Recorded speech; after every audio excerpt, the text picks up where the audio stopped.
faire. Même si Macron ne veut pas, nous on est là. On est là. Vous faites un beau cœur là. On a l'habitude.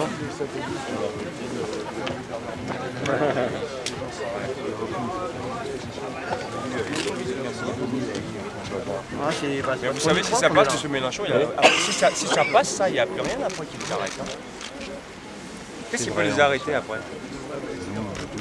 Mais parlons pas de ça. Après, Parlons de... Ouais. Écoutez, de toute façon, tout ce qui aura été compris, c'est autant de gagner. C'est une conscience plus claire dans la tête des gens. C'est des problèmes à la loi communicable pour se concentrer sur ceux qui sont importants. Comment on va vivre ensemble, quel rapport on a avec ceux qui... donc c'est l'âge d'arrêter le boulot. Parce que ça paraît même plus évident ça aujourd'hui. C'est même une idée qu'il faudrait discuter. Qu'il y a un âge auquel, ben non, c'est mieux d'arrêter. Ben oui. Et que les autres s'occupent de vous. Il faut quand même se reposer. Il faut profiter un peu de sa retraite. Je veux dire, il y a le travail, c'est bien, mais après il faut profiter aussi. Et avec une retraite décente. C'est pas il y a pas grand-chose à décoiffer. Il faut pouvoir vivre après. C'est ça. Non, il n'y a pas de souci. Voilà, il y a des gens, ils vont aller dans des EHPAD, il y a des gens qui ne vont pas aller en EHPAD, il y a des gens qui vont... Ça va être compliqué leur avenir. Et faire croire à 1000 € pour tout le monde, et 1000 € dans 20 ans, ce sera quoi? C'est ça aussi. De toute façon, tout ça, c'était un mensonge, parce que d'abord, c'est déjà été voté et pas appliqué. Deuxièmement, il dit c'est pour une carrière complète. Mais qu'est-ce que ça peut bien vouloir dire? Une carrière complète quand une retraite à point, ça n'a pas de sens. Hein. Tout est flou, tout est flou. C'est mensonger, pas flou, c'est mensonger. Ouais. Et encore une fois, il n'y a pas de fatalité. Ce n'est pas un problème comptable, il n'y a pas de risque de déficit des caisses de retraite. Il y a des réserves. Le changement de nombre de gens qui travaillent par rapport à ceux qui sont en retraite, oui, c'est une réalité. Mais ce qui est aussi une réalité, c'est la quantité de richesse qu'on produit maintenant par rapport à il y a 10 ans ou il y a 20 ans quand il y avait plus de monde au travail. Il y a plus de richesse de produits. Donc c'est juste une histoire de répartition, tout ça, comment on le partage. Oui, mais quand vous dites ça, tout de suite, vous êtes gauchiste, vous êtes... Oui, c'est ça, quoi. Voilà, c'est ça. On ne va pas en plus leur demander de nous aimer, non? Oui. Donc ils ne sont pas d'accord, ils racontent ce qu'ils veulent contre nous, c'est pas le sujet. Vous avez raison de dire qu'ils passent très vite. Ils n'écoutent pas. Ils ne répondent pas aux arguments concrets, comptables, matériels. C'est pas intéressant, ça. Non, ils en sont à deux. Puis vous les avez tous vus sur le plateau de télé, vous voyez bien que beaucoup d'entre eux ne savent pas de quoi ils parlent. Exactement. Ça se voit. Non, mais c'est vrai. Hein. Ils sont pas renseignés. Je ne dis pas que c'est simple, hein, mais on fait au moins l'effort de se renseigner, de comprendre, d'apprendre des autres. Donc à venir vous voir. Hein. C'est vrai.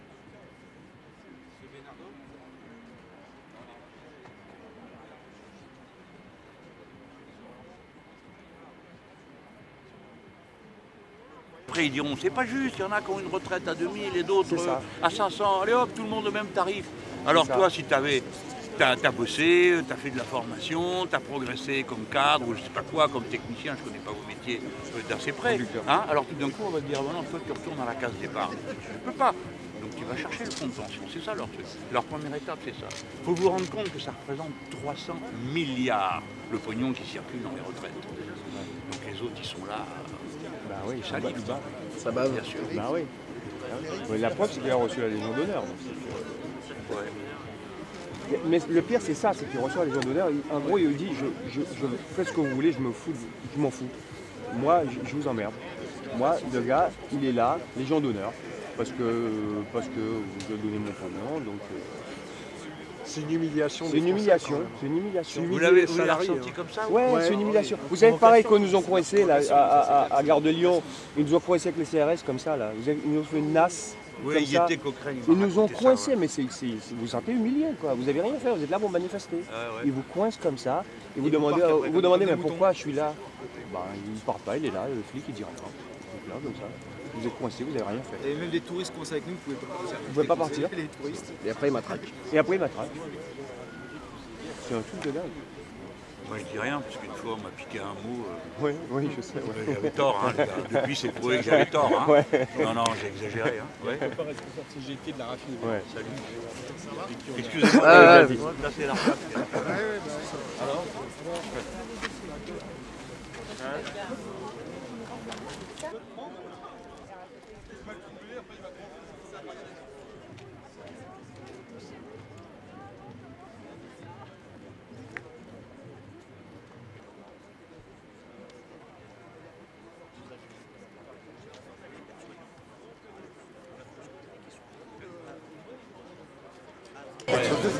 Après, qu'est-ce que les jeunes disent? Non, mais Qu'est-ce qu'il faut que les Français fassent la dalle? Parce qu'à un moment, il faut que ce soit quand même plus dur. C'est malheureux. Là, on a vu avant les fêtes l'épisode de la galette. Est-ce que les Français allaient être à l'heure à la galette, alors qu'à côté de ça, on va tous s'appauvrir, on va tous avoir des retraites de misère. Et la question, enfin, dans quel monde on vit quand on entend est-ce qu'on va être à l'heure à la galette? Et bon, on peut se passer d'une galette une fois, une année. Et en plus, ça ferait des fins d'année qui seraient vachement plus... voilà. Mais ça va le faire. Ça a toujours été difficile. Oui, des fois, mais il y a toujours eu des gens comme vous pour faire marcher le truc, faire avancer. Sinon, le grand nombre, il ne sait pas trop quoi faire. Il ne sait pas trop. Vous avez des traditions d'organisation et tout ça, mais c'est pas le cas Il faut que les gens partout. du privé ils viennent, monsieur Mélenchon. Il faut qu'ils viennent, Il faut qu'ils viennent, parce que nous, ça fait quand même 34 jours. Donc... Le samedi, dans les manifs, on devrait voir. On fait les manifs, il faut qu'ils viennent. Et jeudi. Il ne faut pas que, voilà, faut qu'on soit ensemble au même moment, il ne faut pas qu'on soit ensemble en décalé. Le gouvernement, c'est que de la com. Ils font les gros bras, ils montrent les muscles, voilà, pour montrer qu'ils sont plus forts que nous, que les raffineurs, que les profs, que ci, que là. Et il y a juste à leur montrer qu'on est là et qu'on va pas se laisser marcher dessus comme ça. C'est juste que, voilà, on en a marre. Enfin, c'est gouvernement après gouvernement, c'est la même logique. Hein. La logique, ça a commencé en 95. Mais on nous fait croire depuis 95 qu'il y a un problème de retraite. Il n'y a pas de problème de retraite en France. Il faut augmenter les cotisations, point barre. Terminé. Et arrêter de faire des cadeaux comme le CICE, 20 milliards d'euros. Là, ça va coûter il y a 3,5 milliards de dettes à combler dans les retraites. C'est quoi à côté des 20 milliards du CICE? C'est peanuts. Ils nous prennent pour des abrutis. Juste valoriser le travail. Il y en a qui sont en train de découvrir, je ne sais pas si vous faites attention à ça, mais il y en a qui découvrent tout d'un coup qu'il ne suffit pas d'avoir d'un côté un paquet de billets, de l'autre côté un tas de tôle pour qu'au milieu ils sortent des bagnoles spontanément. Et c'est vrai pour tout, quoi. Hein, c'est le travail humain qui crée la richesse, il n'y a rien d'autre. Hein. L'argent ne travaille pas. C'est les êtres humains qui travaillent. Le PIB, il double tous les 40 ans. C'est-à-dire qu'un salarié aujourd'hui, il produit 2 fois plus qu'il y a 40 ans.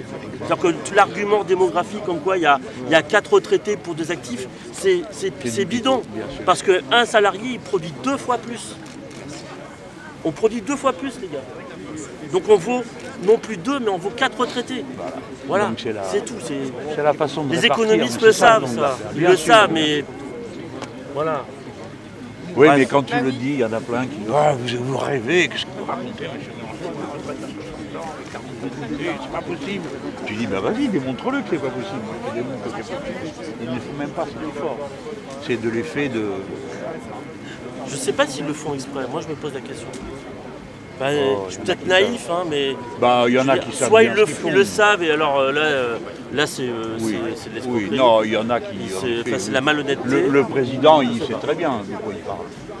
Hein, bon, il y a des défauts, mais au moins il sait. C'est le roi, c'est pas le président, c'est le roi. Ouais, c'est clair. Il sait ça.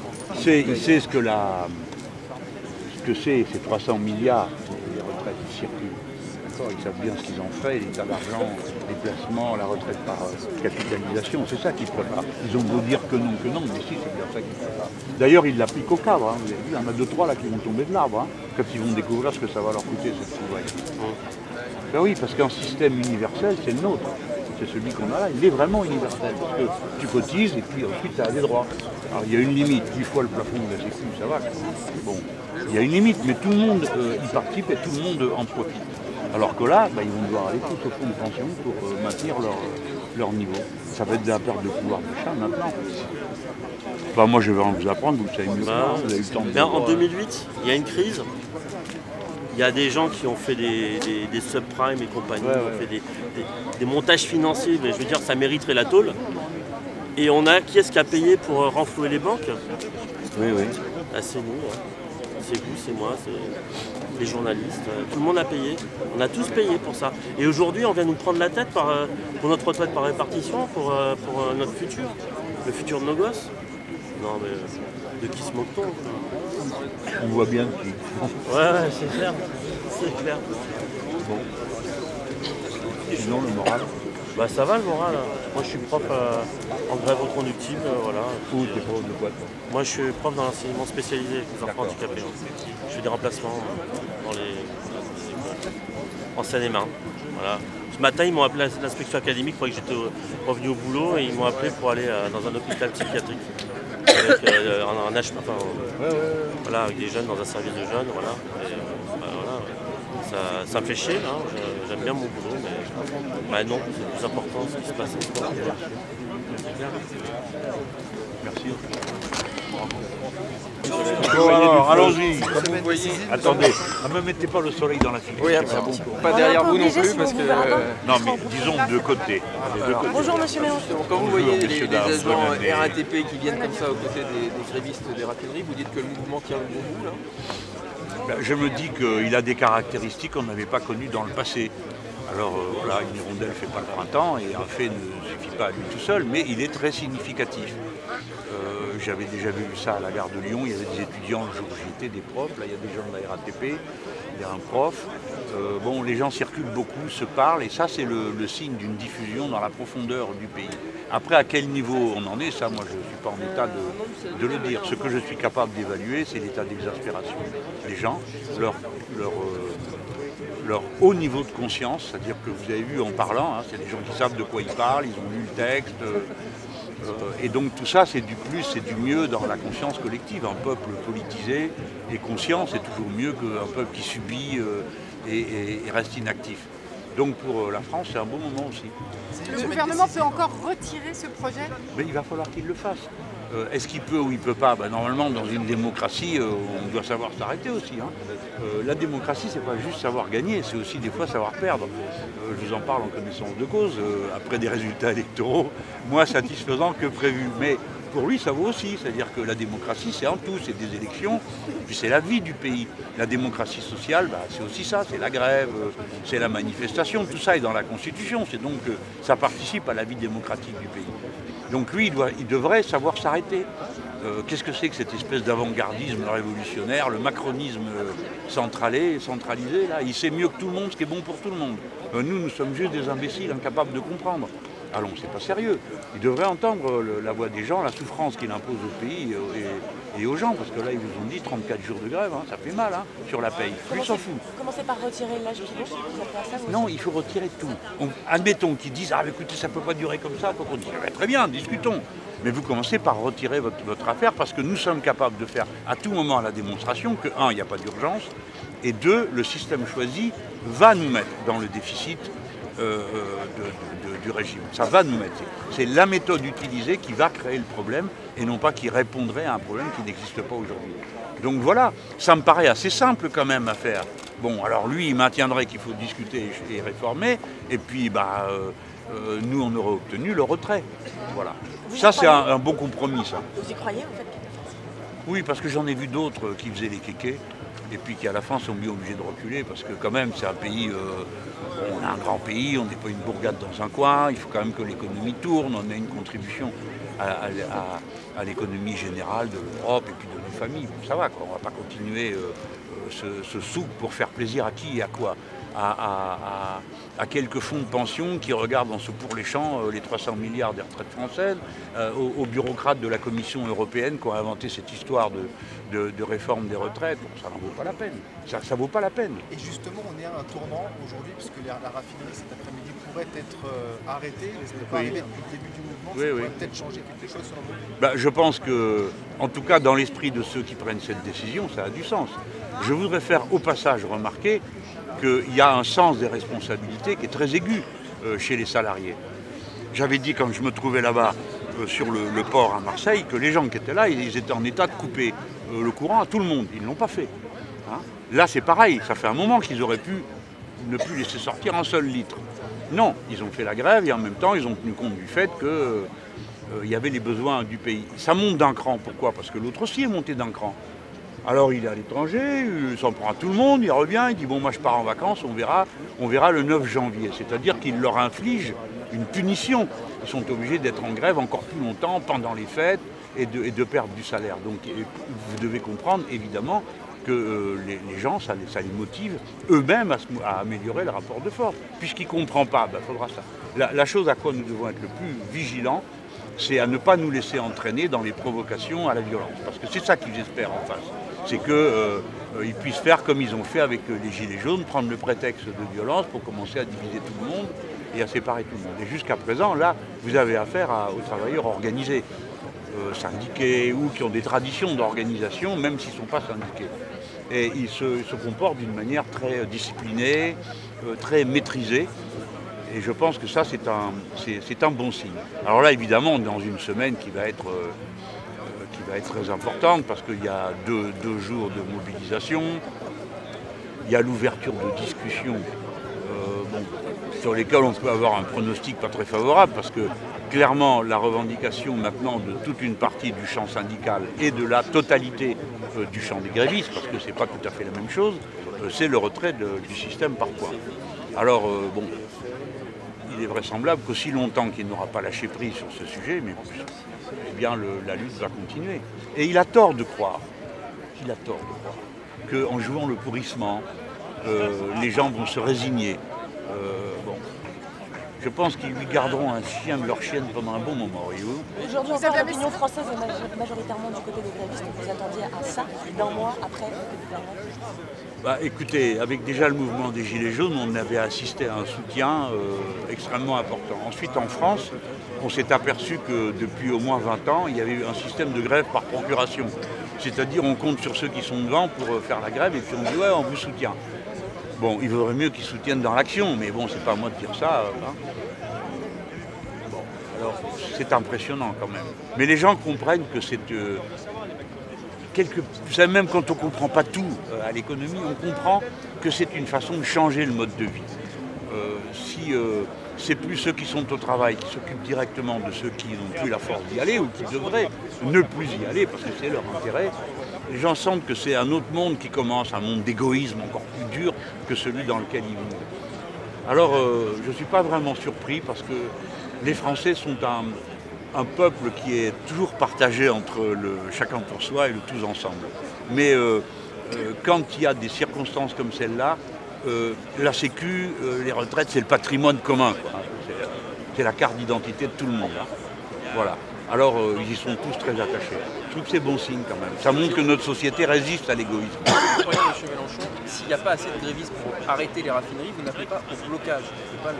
Attendez, moi je appelle à rien du tout, c'est pas mon rôle. Moi, mon rôle d'homme politique, de dirigeant, c'est d'appuyer, de soutenir les mouvements, de proposer à certains moments des initiatives qui permettent de se regrouper. Voilà, la grève, elle appartient aux grévistes, vous savez, et quiconque oserait vous dire le contraire, se mettrait le doigt dans l'œil. La réalité, c'est ça. L'autonomie du mouvement est la condition de son enracinement. Si on donnait à ce mouvement une ou l'autre figure politique, on commettrait une erreur, parce qu'on en réduirait la base. Alors évidemment, ce sont des choses nouvelles. Ce n'était pas comme ça avant, parce que la représentation politique était plus simple, plus directe. Aujourd'hui, les choses se construisent dans l'action. Et il faut avoir le plus grand sens des responsabilités et savoir identifier le fait que la grève appartient aux grévistes. Si on sort de ça, on va faire des erreurs. Si on peut avoir mis le point sur le grade de haut officier de la Légion d'honneur du groupe BlackRock, qu'est-ce que vous en pensez?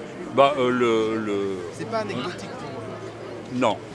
Et vous voyez, c'est encore une erreur psychologique. Mais il y a un gars qui a dit un mot là qui est quand même assez juste. Il dit c'est un point de vue de classe. On a l'impression que M. Macron exprime quasi continuellement et dans toutes ses dimensions un point de vue de classe. Que ce soit par les mesures qu'il prend, mais par la façon avec laquelle il parle aux gens. Écoutez, même la droite, autrefois, ne faisait pas ça. Il y avait du respect pour le travail, alors on s'engueulait sur ce qu'il fallait faire de la répartition des richesses et tout ça, mais il ne parlait pas comme ça aux gens. Il ne leur disait pas « dans les gares, il y en a, ils sont rien ». Ah bon? Ou bien « vous n'êtes pas content, bah, très bien, moi je vais en vacances ». Cette manière de mépriser les gens, elle sonne aux oreilles de tout le monde comme quelque chose d'offensant. Et peut-être qu'il ne s'en rend pas compte. l'exécutif ne cesse de dire que c'est le Premier ministre qui est à la manœuvre pour cette réforme des retraites et vous ne parlez pas des lois, vous parlez de l'Emmanuel. Vous avez un message pour lui, puisque demain il reçoit les partenaires sociaux? Oui, mais il va finir par dire que je me répète. Je lui ai dit cédez et partez. Donc, bon, je ne vais pas non plus redire ça chaque fois qu'il y a un mouvement social. Mais bon, il va jouer son rôle de fusible. Monsieur Macron va finir par lâcher prise, j'espère, ou alors ça va être la pagaille dans ce pays pendant combien de temps. Et puis l'autre, eh ben, voilà quoi, il faudra qu'il assume. Lâcher prise, ça veut dire renoncer à la réforme et changer de Premier ministre? Normalement, même maintenant plus rien ne se passe comme ce qu'on a connu, mais normalement ça se passe comme ça. Le Premier ministre est le fusible du président. Alors le président est un obstiné, alors un coup il est là, un coup il n'est pas là. Alors bon, la dernière fois, le Premier ministre a fait un discours, on a eu l'impression que le président derrière, il faisait le service minimum. Voilà que ça l'a repris en pleine visite à l'étranger, puis il revient, bon, je m'en vais en vacances, pas question, j'appliquerai mon truc. Bon. Il y a un côté un peu puéril, têtu, quoi. Un pays, ça se mène pas à coup de pied, quoi. Faut y aller. C'est la France ici, puis en plus c'était les fêtes, alors il faut y mettre un peu de compréhension, de doigté, quoi. Pas des gifles pour faire avancer les gens. Le ministre Julien de Normandie a dit que vous aviez perdu votre boussole républicaine. Parce que c'est lui qui est le contrôleur des boussoles, ce garçon, non. Il ferait bien lui aussi de ne pas perdre le nord, ça lui ferait pas de mal. Et là, ils sont en train de le perdre, parce que c'est pas sérieux. Puis justement, puisqu'on parle de République, c'est un bon moment pour y réfléchir. La République, c'est pas juste un numéro à une constitution. Le mot veut dire res publica, la chose commune, hein, qui est à tous. Le pays est à nous tous, quelle que soit notre place, hein, et l'éminence de nos fonctions ou pas. Et il faut l'avoir toujours présent à l'esprit pour se dire comment on vit ensemble. Ça ne peut pas être les uns ont tout, les autres rien. Ou bien certains ont raison, les autres par définition ont tort. Et c'est ça la République, c'est aussi une manière de vivre. Et puis alors surtout pour la majorité, il leur reste un grand progrès à faire. Parce que comme ils viennent d'arriver, ils n'y connaissent rien. Mais il faut qu'ils comprennent une chose. La démocratie, ça consiste, un des aspects, c'est qu'il y a des gens qui ne sont pas d'accord. Et que les gens qui ne sont pas d'accord ont droit à la parole. Ça, c'est la démocratie. Quand c'est plus la démocratie, ceux qui ne sont pas d'accord n'ont pas droit à la parole. Hein, ça s'appelle une tyrannie. Alors en général, ça se traduit par des violences contre les manifestants, etc., etc. Alors il faut qu'ils comprennent ça. Le fait de ne pas être d'accord fait partie des choses naturelles dans une vie, dans un pays développé comme le nôtre. Et celui-ci ou celui-là, dans la majorité, n'ont pas l'air d'être habitués à l'idée. Ça a l'air de les choquer, que des gens ne soient pas d'accord avec eux. Si, il faut qu'ils y fassent. Hein. Voilà, ça sera comme ça. Hein. Si un jour c'est nous qui gouvernons, je m'attends à ce qu'il y ait des gens qui ne soient pas d'accord. Hein.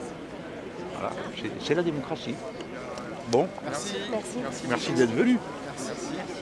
Merci d'être venu là, parce que ça leur fait du bien de voir.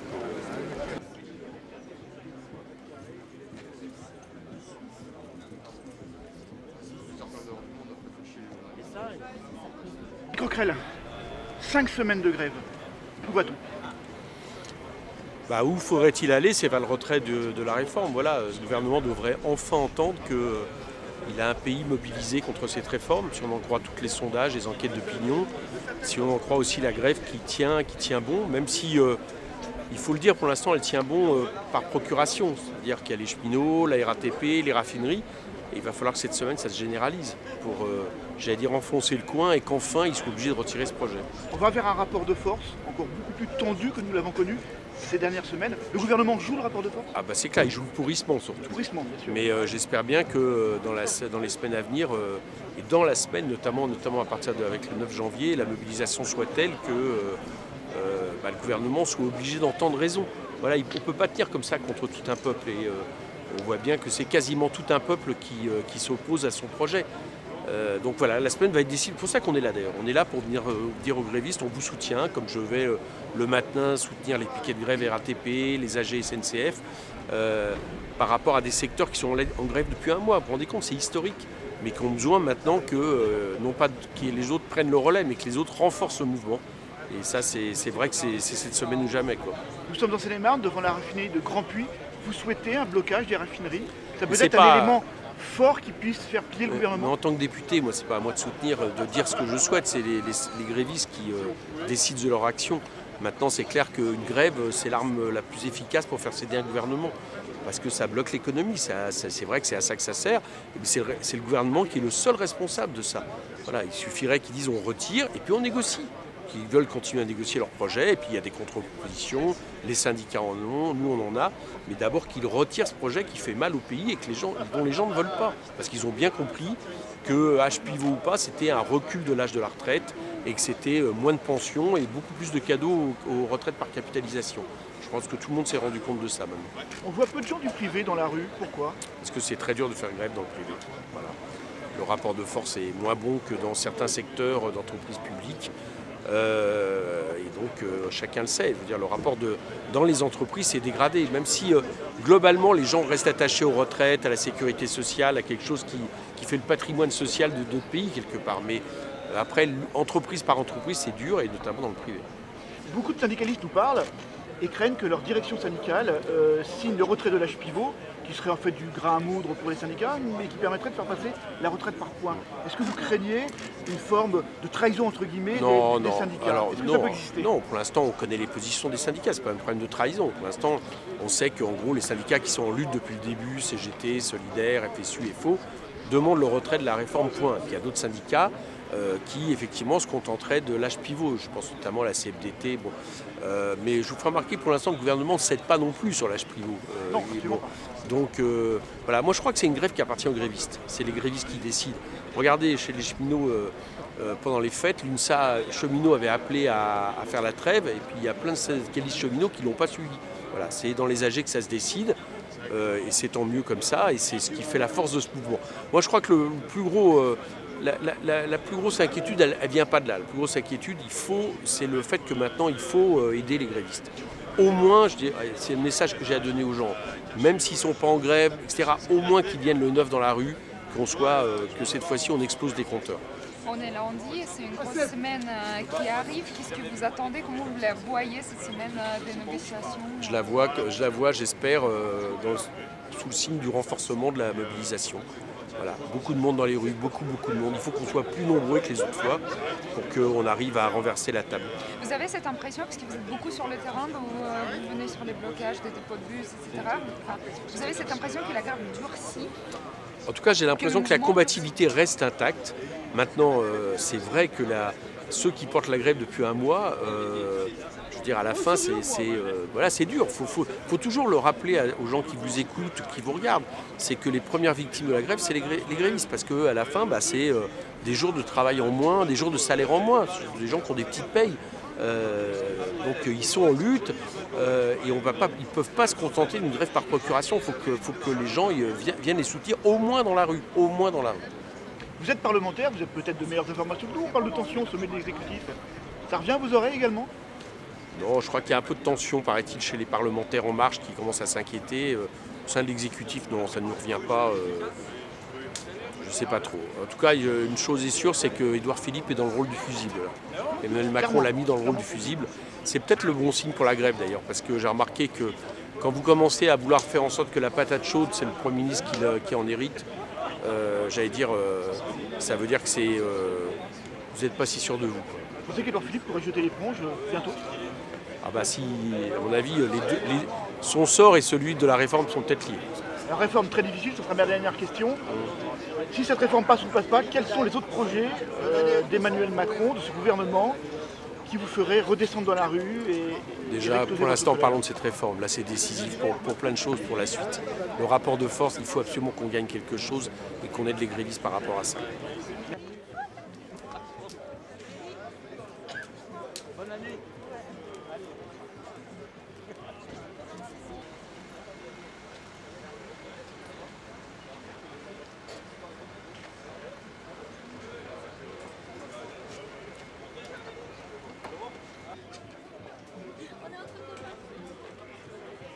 Sur la photo. Eh ben voilà. Je peux, je ne suis pas. Alors à vous aussi. Merci.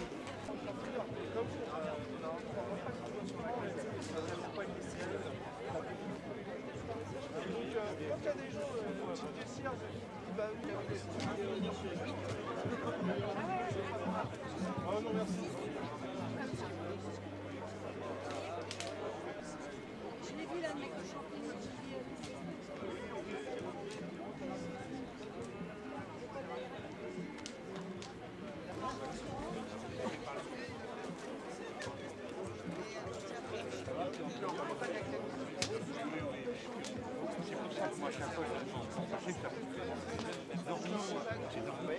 C'est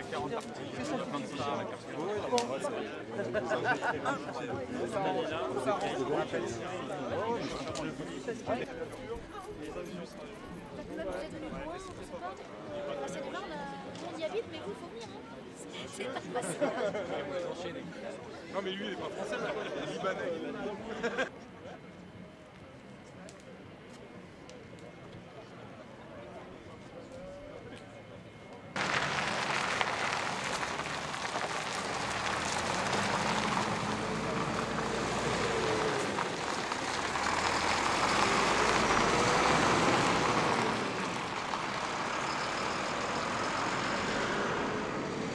Qui a été décidé en AG? Alors, donc l'AG aujourd'hui, on a décidé de reconduire, non seulement, donc on a décidé de reconduire le mouvement jusqu'à vendredi 14h, donc pour toute la semaine, et on a aussi décidé, enfin les grévistes ont décidé de ne répondre à l'appel de la CGT, qui est de ne pas sortir de produits du tout du 7 au 10 janvier. Voilà, donc pendant 96 heures, aucun produit ne sortira de cette raffinerie. Voilà. Et d'après ce qu'on a pu entendre aussi en coordination, un certain nombre de raffineries répondent à l'appel également et ne sortiront pas de produits non plus durant ces 96 heures. Concrètement, c'est-à-dire que les stations essence ne sont Alors, pas... après la distribution, moi je ne suis pas spécialisé dans le domaine de la distribution du carburant, donc je ne sais pas forcément comment ça se passe, mais effectivement ce que je peux dire c'est qu'aucune raffinerie ne ravitaillera les dépôts de carburant ou les stations-service pendant 96 heures. Donc après, bon, il y a des dépôts de carburant qui pallieront peut-être ce problème-là. Enfin après, moi ça ne me regarde pas et j'en ai rien à faire finalement, c'est pas mon problème. Mais effectivement, peut-être que les dépôts de carburant continueront à alimenter les stations-service. Mais en tout cas, nous, on n'alimentera plus les dépôts pendant ces 96 heures-là et ni les stations-service. Voilà. Donc c'est un durcissement du mouvement? Alors oui, tout à fait.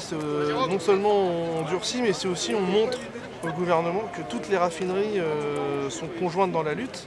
Et finalement, c'est ça qui fait le rapport de force aujourd'hui. C'est quand toutes les raffineries ensemble ont le même mot d'ordre et se mettent ensemble en disant « attention, nous, pendant 96 heures, il n'y a rien qui sort », c'est effectivement un moyen, on met un peu la pression, quoi.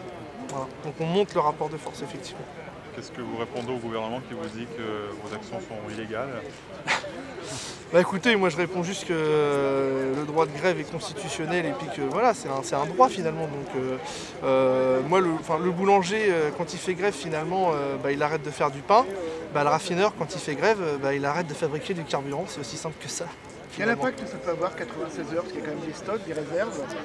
Oui, tout à fait. C'est pas trop court pour créer une vraie pénurie et après, une vraie pression sur le gouvernement. encore une fois, finalement, la pénurie, c'est pas l'enjeu finalement. Nous, c'est la conséquence de notre fait de grève. Mais nous, ce qu'on cherche, c'est pas forcément la pénurie. Nous, ce qu'on veut juste, c'est se mettre en grève et montrer au gouvernement qu'on n'est pas d'accord avec cette réforme et voilà, qu'on veut pas qu'elle arrive à terme. Donc après, les conséquences finalement de notre grève, si vous voulez, nous, on s'en fiche un petit peu, quoi. Donc concrètement, comment ça se passe ici à Grand-Puy à partir de demain? Les différents ateliers vont, je ne sais pas comment vous appelez ça, les modules vont être arrêtés. En fait, ce qui se passe, voilà, donc si vous voulez, on a fait le point quand même en amont avec la direction et avec nos stockages. Et donc on ne sortira pas de produits, mais ça n'entraînera pas l'arrêt des installations ou de l'usine. Voilà. Donc l'usine continuera à produire parce qu'il y a de la place, si vous voulez, encore dans les bacs. Donc on peut stocker pendant 4 jours sans problème, sans que ça n'affecte la production du site. Et si les choses venaient à s'envenimer, il n'y a toujours pas de dialogue avec le gouvernement, on peut imaginer un durcissement ici de votre grève, à savoir l'arrêt total du site de Grand-Puy. C'est quelque chose qui est envisageable, vous l'envisagez? Oui, effectivement. Après, effectivement, oui, c'est aussi une option. Alors après, il faut savoir que c'est les grévistes qui décident de la modalité de la grève finalement. Donc c'est les grévistes qui décideront ou pas s'ils veulent aller jusque-là. Voilà, donc c'est tout. Il y a une convergence de lutte ici aujourd'hui, il y a des gilets jaunes, il y a des... Oui, alors c'est assez inédit finalement, on n'avait jamais vu ça, on a connu 2010 ou 2016, ça n'était pas arrivé, enfin pas en tout cas sur des ampleurs comme on peut le voir aujourd'hui, mais c'est très important, ça montre, déjà ça permet de nous garder mobilisés, de garder de rebooster les motivations si vous voulez. De voir que tous ces gens sont derrière nous, que eux aussi eux-mêmes ils sont en grève, que eux aussi ils luttent contre le gouvernement et contre la réforme des retraites. Donc tout ça fait que si vous voulez, ça nous permet de maintenir ce niveau de contestation. Il y a derrière vous, il y a un petit camp de grévistes, comment ça se passe? Il y a des gens qui dorment ici Alors effectivement, c'est surtout, alors ceux qui dorment ici, c'est surtout soit des délégués syndicaux ou des représentants syndicaux. Mais sinon, effectivement, en fait, comme on est une usine qui fonctionne 24 heures sur 24, 7 jours sur 7, effectivement, il y a des gens grévistes qui descendent sur piquet de grève à toute heure. Et donc on a monté une petite tente exprès pour qu'ils puissent se mettre au chaud, pour qu'ils puissent boire un café, pour qu'ils puissent manger une petite madeleine ou une clémentine voilà, quand ils ont un petit creux. Enfin, voilà. Ça permet aussi de maintenir, si vous voulez, le piquet de grève actif. Mélenchon qui est venu aussi, Jean-Luc Mélenchon, ça vous aide aussi à tenir. Vous parlez des gens qui vous disent Jean-Luc Mélenchon, c'est important qu'il soit venu. Ah bah oui, tout à fait, quand on a des gens de cette envergure-là qui viennent, qui sont largement écoutés, bah déjà ça met un peu la lumière sur ce qu'on fait sur notre mouvement. Et puis effectivement, quand on sait les plannings que peuvent avoir ces politiques et qui prennent le temps de venir nous voir, nous soutenir, nous serrer la main et discuter avec nous, effectivement, oui, ça a une très grande importance. Pour notre motivation. Votre prénom, s'il vous plaît? Alors moi, c'est Paul.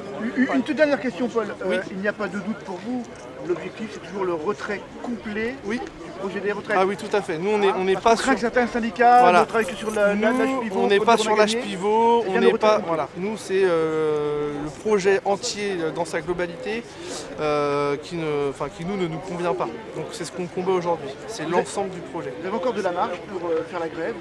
Est-ce que les caisses de grève sont suffisamment remplies? Est-ce que la motivation de vos collègues, vous la sentez toujours aussi forte? Bref, est-ce qu'on peut imaginer que fin janvier, vous serez toujours dans le même état d'esprit? Fin janvier, je ne vais pas pouvoir vous répondre parce que finalement c'est encore très loin. On n'est que début janvier. Maintenant, ce que je peux vous dire, c'est qu'effectivement, alors beaucoup de gens déjà attendent ce qui va se passer cette semaine. En fait, c'est pour ça que cette semaine, elle est relativement charnière. C'est que finalement, il y a un certain nombre d'organisations syndicales qui avaient appelé à faire la trêve, qui vont revenir cette semaine. Il y a les négociations qui ont repris avec le gouvernement. Et il y a aussi des secteurs d'activité comme dans le domaine de l'aviation par exemple, où les avocats ou les organisations syndicales ont appelé aussi à se mobiliser. Donc, il y a aussi des nouveaux corps de métiers qui rejoignent le mouvement. Donc on attend beaucoup de cette semaine, savoir comment le 9 et le 11 vont se passer au national. Et donc au-delà de ça, on verra effectivement si nos grévistes sont toujours aussi déterminés ou si effectivement la motivation va diminuer. Mais pour l'instant, ce n'est pas le cas. Aujourd'hui, ils sont toujours mobilisés. Il faut savoir aussi quand même que depuis le 17 décembre, il n'y a pas eu de grosses dates interprofessionnelles pour manifester. Donc 3 semaines sans date pour accrocher les gens, c'est aussi relativement difficile. On a réussi à le faire. Donc ça montre aussi que les gens sont vraiment motivés et mobilisés. Voilà. Ils sont restés mobilisés pendant les fêtes. Voilà, moi, on était avec des camarades 24 décembre de nuit. Donc moi, le lendemain matin, j'ai pas ouvert les cadeaux avec ma famille, par exemple. Je suis resté sur le piquet de grève avec des camarades. Donc voilà, on sent que les gens sont motivés et ils sont prêts même à mettre de côté leur fête de famille voilà, pour combattre la réforme. Très peu de salariés du privé mobilisés, c'est un jeu maintenant? Oui, nous on appelle effectivement à ce que la grève elle se généralise de toute façon. C'est clair que... Alors aujourd'hui on est... les secteurs d'activité qui posent problème, qui posent des problèmes économiques ou en tout cas d'accès à l'emploi, etc. sont mis en avant. Mais effectivement, déjà il faut savoir qu'il y a quand même beaucoup de gens du privé qui sont mobilisés parce que quand on voit 1,8 million, 800 000 personnes dans les rues le 17 décembre, c'est que forcément il y a aussi des gens du privé, il n'y a pas que des gens du public heureusement. Mais on appelle effectivement à ce que dans le privé notamment, la grève se généralise.